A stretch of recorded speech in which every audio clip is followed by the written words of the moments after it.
Good morning everyone. आज हम paper 7 का जो है content and methodology of teaching science and mathematics पढ़ेंगे। सबसे पहले मैं आपको सिर्फ ओवरव्यू दूंगी सारे टॉपिक्स का, ठीक है, क्योंकि एग्जाम टाइम है और टाइम अभी बहुत कम है, सिलेबस थोड़ा वास्ट है। सो मैं बस ऑल ओवर आपको इन्फो दूंगी, थोड़ा एक्सप्लेन कर दूंगी कि आप आसानी से पेपर में कर सकें। ठीक है, सबसे पहले है कंसेप्ट ऑफ इवेल्युएशन। इवेल्युएशन की अवधारणा यानी कि मूल्यांकन के बारे में बता रहा है। तो मूल्यांकन क्या होता है? एक ऐसा प्रोसेस है, सिस्टमैटिक प्रोसेस है, जिसमें क्या होता है, सारी इंफॉर्मेशन जो है वो कलेक्ट की जाती हैं, ठीक है, उनको एनालाइज किया जाता है एंड इंटरप्रेट। मतलब कि एनालाइज का मतलब है कि उसको उसका विश्लेषण किया जाता है कि वो इंफॉर्मेशन आई उसके बारे में जितना डीप थिंकिंग हो सकती है वो की जाती है उस इंफॉर्मेशन को लेके। जो भी हम एनालिसिस लगा सकते हैं कि कोई एक्टिविटी हुई है, बच्चे ने मार्क्स स्कोर किए हैं, तो वो किस सिचुएशन में किए, और बच्चे ने अगर स्कोर नहीं किए तो किस सिचुएशन में नहीं किए थे। उस उस सब चीज का पता लगाना कि बच्चा जो है कोई एक्टिविटी कब करता है ज्यादा, कि बच्चा अच्छे एग्जाम्स लेके अच्छे मार्क्स लेके आ रहा है, तो वो कब लेके आ रहा है, किस कंडीशंस में लेके आ रहा है, क्या ऐसी उसके साथ कोई सिचुएशन बनी थी, कोई एक्टिविटी हुई थी, कोई घटना घटित हुई थी कि बच्चे ने मार्क्स अच्छे स्कोर किए, ठीक है, और या नहीं किए, ठीक है। तो उसका मतलब हो गया विश्लेषण एंड एनालाइजिंग करना और इंटरप्रेट करना इंफॉर्मेशन को, यानी कि उसको एक्सप्लेन करना अच्छे से, ठीक है, ताकि वह जान सके कि आगे जो हमारे जो एजुकेशनल गोल्स हैं और जो ऑब्जेक्टिव्स हैं वो कितने हमारे फुलफिल हुए हैं, हमारे पूरे, हम उसको कंप्लीट कर पाए या नहीं कर पाए हैं, और हम किस लेवल तक पहुंचे हैं। तो इवेल्युएशन का मतलब हो गया कि एक ऐसा प्रोसेस जिसमें हम इंफॉर्मेशन को कलेक्ट करेंगे, एनालाइज करेंगे, ठीक है, और इंटरप्रेट करेंगे इंफॉर्मेशन को, ताकि हम ये पता लगा सकें कि हमारे जो एजुकेशनल गोल्स हैं, ठीक है, हमने जो स्टार्टिंग में हम जो सेशन स्टार्ट होता है, जो हम एजुकेशन गोल्स लेके चलते हैं बच्चे के लिए, और जो ऑब्जेक्टिव्स होते हैं उसके तहत ही हम बच्चों को जो भी कोई कंटेंट है वो पढ़ाते हैं। सो जो एजुकेशनल गोल्स और ऑब्जेक्टिव्स हैं वो कितने हमने अचीव किए हैं, ठीक है, और ये इसमें इवैल्यूएशन इसमें भी हेल्प करते हैं कि बच्चे की प्रोग्रेस और परफॉर्मेंस कैसी है, ठीक है। सेकंड है ऑब्जेक्टिव्स ऑफ इवैल्यूएशन। अब उद्देश्य क्या है इवैल्यूएशन की, ठीक है। सो सबसे पहले है to assess students learning outcomes, बच्चे के आउटकम्स कितने आ रहे हैं, बच्चे कितना उपलब्ध कर पा रहा है, वो जो लर्निंग सी वो बच्चे कितना सीख पा रहा है उसका पता लगाना, ठीक है। बच्चे की स्ट्रेंथ और वीकनेस, बच्चे की किस में ज्यादा स्ट्रॉन्ग फील करता है बच्चा, कोई सब्जेक्ट उसका हो, जैसे कोई ड्राइंग हो, कोई मैथ्स हो, बच्चे का स्ट्रॉन्ग है वो, ठीक है, या कोई ऐसी चीज सब्जेक्ट होगा बच्चे का जो बहुत ज्यादा इंटरेस्टिंगली वो बच्चा करता होगा, ठीक है, और कोई वीक सब्जेक्ट भी होगा, वीक पॉइंट होगा, वीक टॉपिक होगा बच्चे का, तो उस चीज का पता लगाना कि बच्चे की क्या तो स्ट्रेंथ है और क्या वीकनेसेस है, ताकि हम उस वीकनेसेस को दूर कर सके। नेक्स्ट है improve teaching methods and strategies. अब देखिए, अगर एक बच्चा क्लास में नहीं कर रहा है तो हो सकता है कि बच्चा जो है, सॉरी, जो टीचिंग मेथड था वो बच्चे के अकॉर्डिंग नहीं था। हम कभी भी बच्चे की गलती नहीं निकालेंगे, क्योंकि बच्चा क्या है, टीचर का काम है बच्चे को सिखाना। अगर बच्चा नहीं सीख पा रहा है तो इसका मतलब टीचर फेल हो रहा है, ना कि बच्चा। सो अगर पूरी क्लास सीख रही है और अगर एक बच्चा नहीं सीख रहा है तो इसका मतलब क्या हुआ कि टीचर का जो टीचिंग स्ट्रैटेजीज थी, ठीक है, टीएलएम्स थे, वो प्रॉपर नहीं थे, वो उस बच्चे की नीड को फुलफिल ही नहीं कर पा रहे थे, इसलिए बच्चा नहीं सीख पा रहा है। यानी कि टीचर की इसमें गलती है, और टीचिंग मेथड्स को टीचर जो है इम्प्रूव करे, उसकी स्ट्रैटेजीज को इम्प्रूव करे। सो अगर टीचर अगर चेकआउट करता रहे, इवैल्यूएशन करता रहे, ठीक है, तो क्या होगा, इसीलिए इवैल्यूएशन की जाती है ताकि टीचिंग मेथड में कोई सुधार करना हो, स्ट्रेटजीज चेंज करनी हो तो उसके लिए। Next is feedback to students and teachers. यानी कि इवैल्यूएशन क्या है, एक तरह से फीडबैक होगा स्टूडेंट्स के लिए भी कि बच्चा कितना सीख पा रहा है, और टीचर के लिए भी कि टीचर कितना उनको सिखा पा रहा है, टीचर कितनी उनकी नीड्स को फुलफिल कर पा रहा है, जो बैरियर्स आ रहे थे उनके लिए लर्निंग में वो दूर कर पा रहा है, और कितना बच्चे को मोटिवेट कर पा रहा है लर्निंग के लिए। So this is also feedback to teacher also, okay. Next is to decide promotion to next level और क्लास। अब यही सिंपल है कि भाई बच्चे को नेक्स्ट क्लास में, अगर बच्चा बिल्कुल ही नहीं कर रहा है तो उसको मतलब उसको प्रमोट नहीं किया जाएगा नेक्स्ट लेवल पे। अगर बच्चा सेकंड लेवल का भी नहीं सीख पाया तो उसको थर्ड पे क्या करेंगे, फिर सेकंड में रखना पड़ेगा। सो प्रमोट करना या नहीं करना इसके लिए भी। And also to evaluate the effectiveness of curriculum, यानी कि हमारा जो पाठ्यक्रम है वो कितना प्रभावशाली है, कितना इफेक्टिव है, कि यानी कि हमें करिकुलम और चेंज करना चाहिए। जैसे पहले जो हमारा करिकुलम था वो बहुत फिक्स्ड था, अब जो है बहुत ज्यादा फ्लेक्सिबल है, ठीक है, टीचर भी उसमें मोल्ड कर सकता है, टीचर बच्चे की नीड्स के अकॉर्डिंग उसमें थोड़े चेंजेस लेके आ सकता है। मेन उद्देश्य होगा करिकुलम को पूरा बच्चा टीचर कंप्लीट करवाए। तो वो कैसे करवा रहा है वो टीचर के ऊपर है। तो फ्लेक्सिबिलिटी आ गई है अब, ठीक है। सो करिकुलम कितना अच्छा है, कितना इफेक्टिव है, इस चीज को भी इवेलुएट करना भी सॉरी इस चीज को पता लगाने के लिए भी इवेल्युएशन की जाती है। फिर सिग्निफिकेंस ऑफ इवेल्युएशन, यानी कि इसकी इंपॉर्टेंस क्या है। अब वो तो उद्देश्य थे, ठीक है, कि हम ये चीज पूरी कर लेंगे, उद्देश्य ही होते हैं, ठीक है, एम्स होते हैं कि हमारा जो टारगेट होगा इस इन सब चीजों को पता लगाना, वो हम सब चीजें इवेल्युएशन से पता लगाते हैं। अबे इंपॉर्टेंस क्या है इवेल्युएशन की। सबसे पहले है क्वालिटी ऑफ एजुकेशन, यानी कि जो गुणवत्ता हो, ठीक है, गुणात्मक शिक्षा मिले बच्चे को। तो कोशिश की जाती है कि बच्चे को क्वालिटी ऑफ एजुकेशन प्रोवाइड करें, ठीक है। टीचर्स को अपने टीचिंग मेथड्स में, टीचिंग में मॉडिफाई करने में हेल्प करती है इवैल्यूएशन। और क्या हेल्प करती है, स्टूडेंट्स को गाइड करती है कि क्या लर्निंग हैबिट्स उनको अच्छी करनी चाहिए। जैसे टेस्ट होता है, अब बच्चा क्या करता है, कई बार क्या होता है पूरे साल नहीं पढ़ाई करेगा, एग्जाम्स में पढ़ेंगे, जैसे कि हम लोग भी हैं कई। जस्ट रीडिंग अपार्ट, अगर क्लासरूम में देखिए आप, अगर कोई टेस्ट है, जैसे यूनिट टेस्ट हो रहा है, तो बच्चा क्या करेगा, मैम क्लास में पढ़ा रही है, बच्चा नहीं ध्यान देता है, ठीक है। या फिर होमवर्क सिर्फ ये उसका होता है कि मैम मैम होमवर्क चेक करेंगे, कॉपी चेक करेंगे, इसलिए होमवर्क कंप्लीट करते हैं। वो अपना जो है अब खुद से लर्निंग नहीं कर रहा है, जस्ट वो अपना होमवर्क कंप्लीट कर रहा है बिकॉज मैम चेक करेंगी। सो जब टेस्ट होगा तो उसको वो समझ में नहीं आएगा, तो फिर क्या होगा, बच्चे को रियलाइज होगा कि अगर मैं उस टाइम पढ़ लेता तो मेरे को मार्क्स मैं स्कोर कर सकता था। सो बच्चे का जो है हैबिट्स चेंज होंगी इससे। बच्चा क्या करेगा, जैसे जैसे मैम पढ़ा रही है साथ के साथ लर्न करना, अपने डाउट्स पूछना। सो कई सारी हैबिट्स जो है बच्चे की, लर्निंग हैबिट्स चेंज होती हैं इससे। बच्चा क्या है, फिर हो सकता है बच्चा ना सिर्फ वर्बली याद करके कोशिश करे, फिर नेक्स्ट टाइम क्या हो सकता है बच्चा लिख के भी याद करे उसको, या फिर किसी को सुनाए, तो वो बहुत ज्यादा लर्निंग हैबिट्स हो जाती है, जो टाइम टू टाइम बच्चा इवेल्युएट खुद को करता रहता है। Next is support educational planning and policy making, यानी कि जो एजुकेशनल प्लानिंग की थी हमने कि बच्चे को इतना पढ़ाना है, ऐसे पढ़ाना है, ठीक है, जो भी हमने पूरा प्लान किया था पूरे साल का ऐसे, और जो पॉलिसीज बनाई थी, तो उसमें क्या है, इवेल्युएशन सपोर्ट ही करता है। सपोर्ट कैसे करता है कि हमने कोई पॉलिसी बनाई, कोई प्लानिंग की थी कि हम कोई टॉपिक है, ठीक है, वो उसको हम ग्राउंड में लेकर जाके समझाएंगे नेचुरल उसमें, जैसे मान ली प्लांट्स है। अब तो इस सेशन में मैंने, पिछले सेशन में मान लो मैंने क्लास में पढ़ाया था, ठीक है, और स्मार्ट क्लास में ले गई थी मैं। इस साल मैंने क्या किया, बच्चों को मैं क्लासरूम में पढ़ा के फिर मैं उनको ग्राउंड में लेके गई, प्लांट्स के उसमें, उनको वहां पे ग्राउंड में जो गार्डन था, वहां पे मैं पूरे अच्छे से उनको प्लांट्स के बारे में समझाती हूँ। सो मैंने देखा कि जो सेकंड टाइम मैं जब गई थी बाहर, तो बच्चों को अच्छे से समझ में आया, बच्चों ने जल्दी ग्रास्प किया, और वो उनको जो है पूरा प्रोसेस ही अच्छे से समझ में आ गया। किसके कंपैरिजन में बच्चे ज्यादा जल्दी सीखे, सेकंड जो फर्स्ट हमने क्लासरूम में जो बच्चे को समझाया था, और जो स्मार्ट क्लास में लेके गई थी, उसके कंपैरिजन में बच्चों ने गार्डन में जाके जल्दी इजीली सीखा। सो अब मैंने इवैल्यूएशन कर लिया, यानी कि इवैल्यूएशन होने के बाद अब मैं क्या करूंगी, प्लानिंग करूंगी क्या, कि मैं बच्चों को बाहर ही पढ़ाया करूंगी। जैसे प्लांट्स टॉपिक है, मैं बच्चों को पढ़ा के उसके बाद मैं गार्डन में लेके जाऊंगी।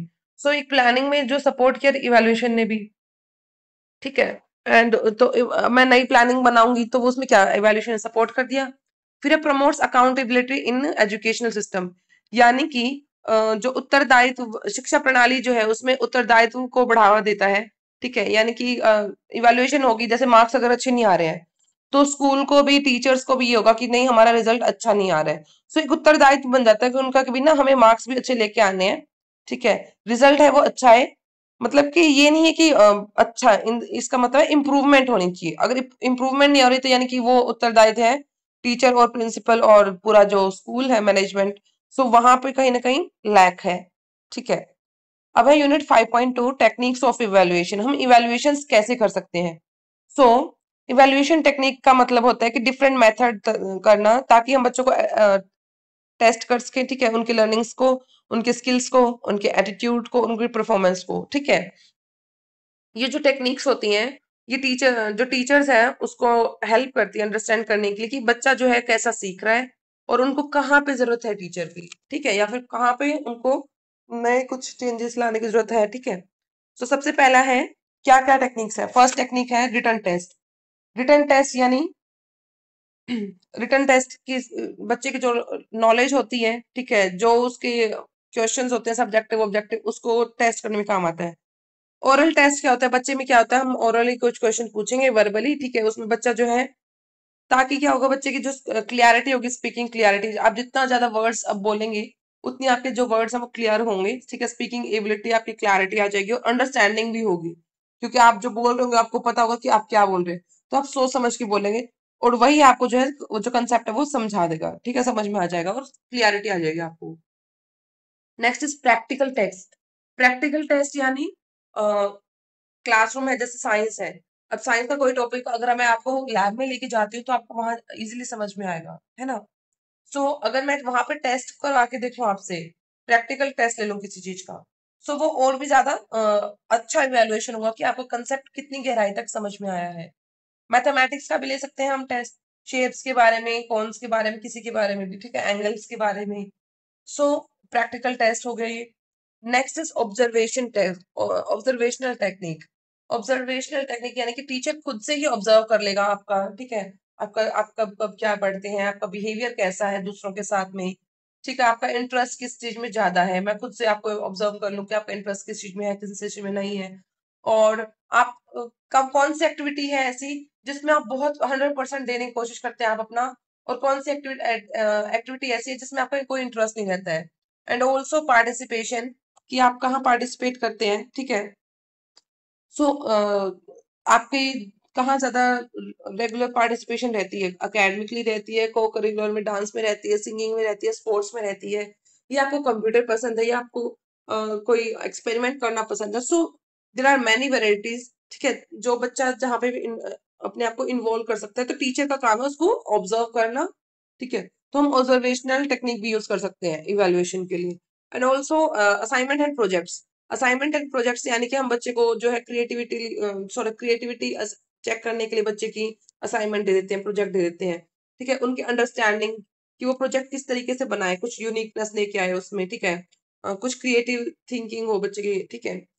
और इंडिपेंडेंट लर्निंग के लिए भी हम असेसमेंट और प्रोजेक्ट्स बनवाते हैं। Next is rating scales and checklist. Rating scales यानी बच्चे को जो हम ये जो रेटिंग स्केल्स और चेकलिस्ट है, इससे क्या होगा, बच्चे को हम इवेल्युएट करते हैं परफॉर्मेंस की, ठीक है, बच्चे की परफॉर्मेंस को, एटीट्यूड को, स्किल्स को स्ट्रक्चर्ड मैनर में। इसका मतलब ये हुआ कि बच्चे का हमने एक पूरा परफॉर्मा बना लिया, ठीक है, उसमें राइट रॉन्ग करते हैं, एक चेकलिस्ट हो जाएगी कि बच्चा ये हर मतलब ये क्लासरूम में शोर करता है नहीं करता है, डिसिप्लिन में रहता नहीं रहता, यूनिफॉर्म कैसे पहन के आता है, टाइम से टाइम आता है नहीं आता, पंक्चुअलिटी कैसे, तो वो सब के बारे में सारी इंफॉर्मेशन होगी, तो उसको हम बोल देंगे चेकलिस्ट। तो हम उसको बच्चे को रेट कर देंगे कि बच्चा जो है इस मंथ बच्चे ने जो है 6.5 स्कोर किया है आउट ऑफ 10। इस बार उससे पिछले मंथ में बच्चे ने 8 आउट ऑफ 10 स्कोर किया था, यानी कि बच्चे में कुछ ना कुछ कमी आई है लर्निंग में, कि वो क्यों आई, फिर उसका हम कारण पता करेंगे। सो रेटिंग स्किल्स एंड चेकलिस्ट भी हो सकती है। And also peer and self assessment.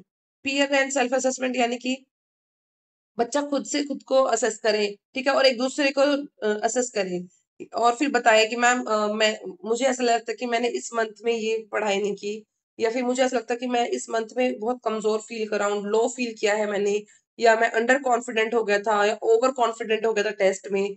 सो बच्चा खुद को असेस करे, दूसरे फ्रेंड को भी करे, दूसरे फ्रेंड के बारे में बताए कि फ्रेंड आपने ये चीज जो है अच्छी नहीं की थी उस टाइम पे, ठीक है, तो वो रिस्पॉन्सिबिलिटी भी आ जाती है बच्चों में एक दूसरे के लिए कि भाई नहीं, मैं अपने फ्रेंड को बताऊं कि वो कैसे आगे बढ़ सकता है। सो समरी है ये। सबसे पहले इवैल्यूएशन किस में हेल्प करती है, कंटिन्यूस असेसमेंट में, ठीक है, जो भी सीखने की कमी और पहचान में जो गैप आ गया है उसमें, ठीक है, और पूरा जो हमारा टीचिंग लर्निंग प्रोसेस है उसके बारे में, उसको कैसे इंप्रूव कर सकते हैं उसके बारे में। Next is 5.3 unit formative, summative and continuous and comprehensive evaluation.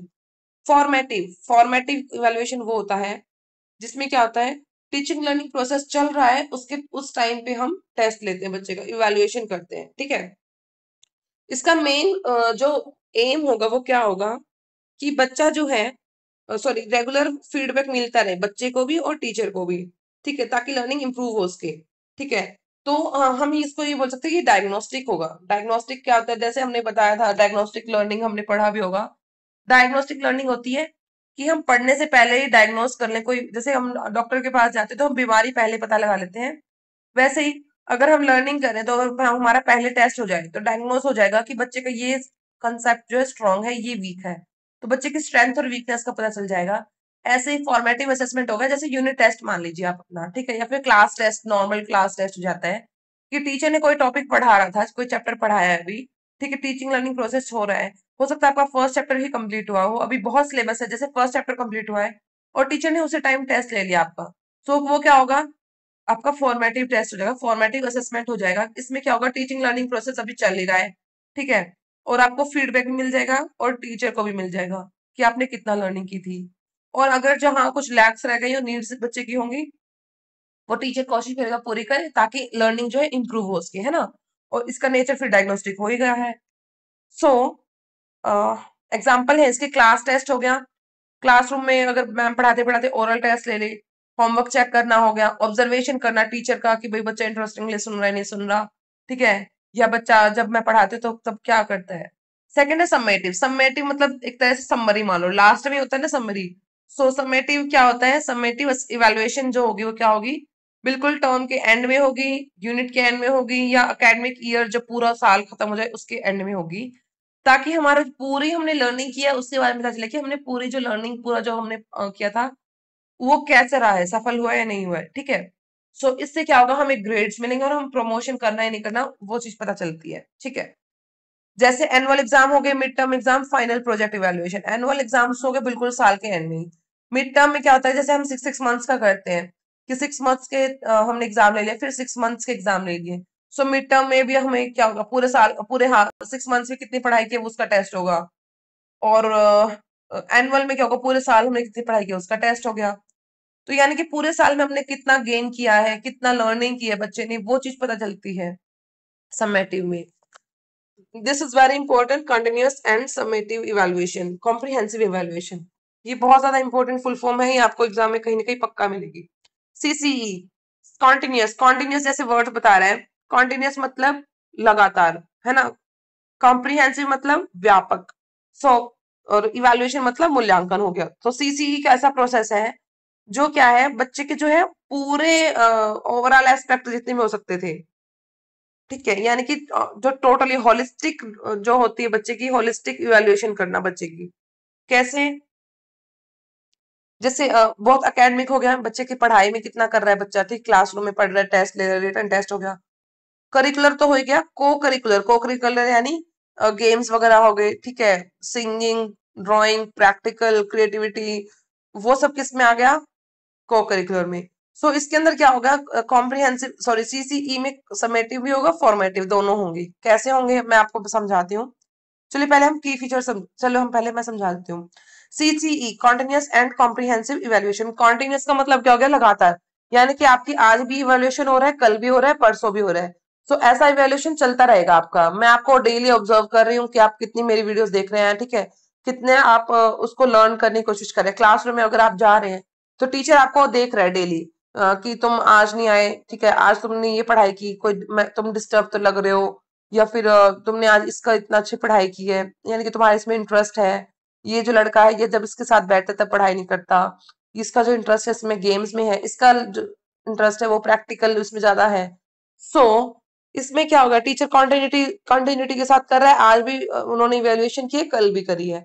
Comprehensive कर रहे हैं, कैसे, टेस्ट ले लिया तो क्या होगा, टेस्ट लेने से क्या होगा, आपकी जो आपका टेस्ट हुआ है उससे एकेडमिक का पता चल गया, करिकुलर का पता चल गया।